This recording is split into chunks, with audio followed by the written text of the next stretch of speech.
Alain sobiq ustozi Sarokko tan olish kerak, O'zbekistonning jahon chempionatidagi guruhi juda qiyin edi. Alessandro Sarokko kim deb savol berishingiz tabiiy, balki uning nomi keng jamoatchilikka u qadar tanish emasdir.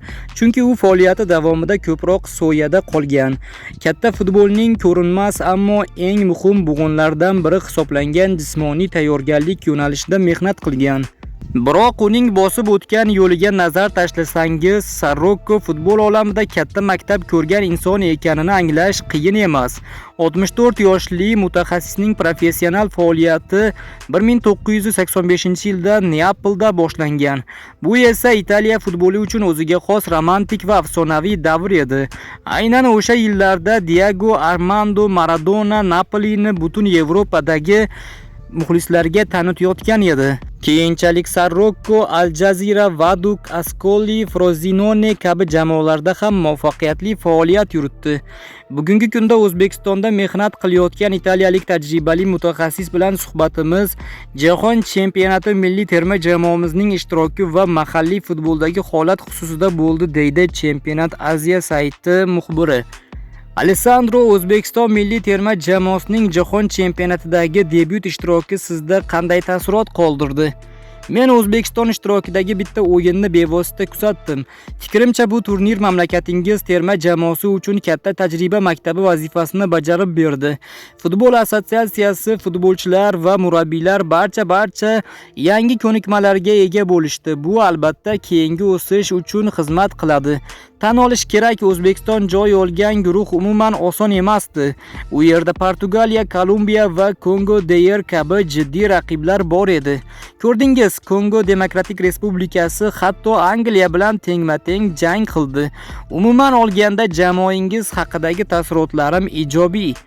Ayni paytda o'zbek futbolida bo'layotgan o'zgarishlar, infratuzilmaga oid islohotlarga munosabatingiz qanday?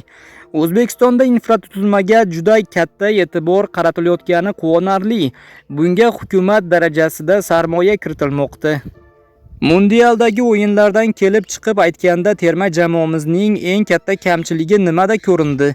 Jahon darajasiga chiqish uchun nima yetishmayapti? Men O'zbekiston terma jamoasining muammolarini ochiqchasiga gapirishni istamayman, faqat bir narsani ayta olaman. Agar futbolchi faqat o'z mamlakatining ichki chempionatida o'ynab, keyin to'g'ridan-to'g'ri jahon chempionatiga borsa, unga juda qiyin bo'ladi. Chunki mundialdagi hissiyot, tezlik va muhit butunlay boshqacha. Futbolchilar tajriba orttirgan sari umumiy rivojlanish ham oson boradi. Xatolarga kelsak, xato hammada bo'ladi, sizda ham, menda ham. Terma jamoamiz bosh murabbiyi Fabio Cannavaroni yaxshi taniysiz. Uning murabbiylik salohiyatiga qanday baho berasiz?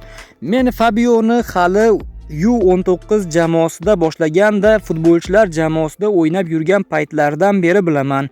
Futbolchi sifatida uning qanday afsona bo'lganini butun dunyo biladi. Murabbiy sifatida ham u ayni paytda juda yaxshi va mazmunli faoliyat olib boryapti. Bu yilgi jahon chempionatida qaysi terma jamoa chempionlikka asosiy da'vogar deb o'ylaysiz? Osiyo grantlarining ishtiroki haqida nima deya olasiz? Mundialda faqat eng kuchli jamoalar qolishmoqda. Fransiya, Marokash, Argentina menimcha aynan mana shu terma jamoalardan biri chempionlikni qo'lga kiritishi mumkin. Osiyo vakillariga kelsak, Yaponiya juda katta o'sishga erishgani yaqqol ko'rindi. Eronda esa mamlakat ichidagi muayyan vaziyatlar bilan bog'liq muammolar bor. Shu sabab ular jahon chempionatiga xotirjam va oson tayyorgarlik ko'ra olishmadi.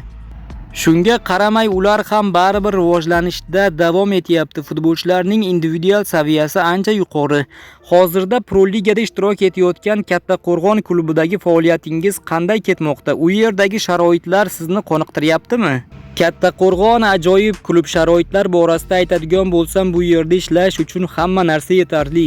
Albatta uni Osiyo grantlari bo'lmish Al Ayn kabi kuchli va boy klublar bilan solishtirib bo'lmaydi. Bu mutlaqo boshqa daraja. Biroq Kattaqo'rg'on endi shakllanayotgan yangi loyiha. Klub uchun yangi stadion qurilmoqda, zamonaviy baza barpo etilyapti. Bu juda jiddiy maqsadlarni ko'zlagan jamoa. Rahbariyat hamma narsani eng yaxshi professional tarzda yo'lga qo'yishga harakat qilyapti. Asosiy va bosh maqsadimiz Superligaga yo'llanma olish. Bunga qay darajada tayyorlanamiz, vaqt ko'rsatadi. Biz esa navbatida maqsadga erishish uchun qo'limizdan kelgan barcha ishni qilamiz.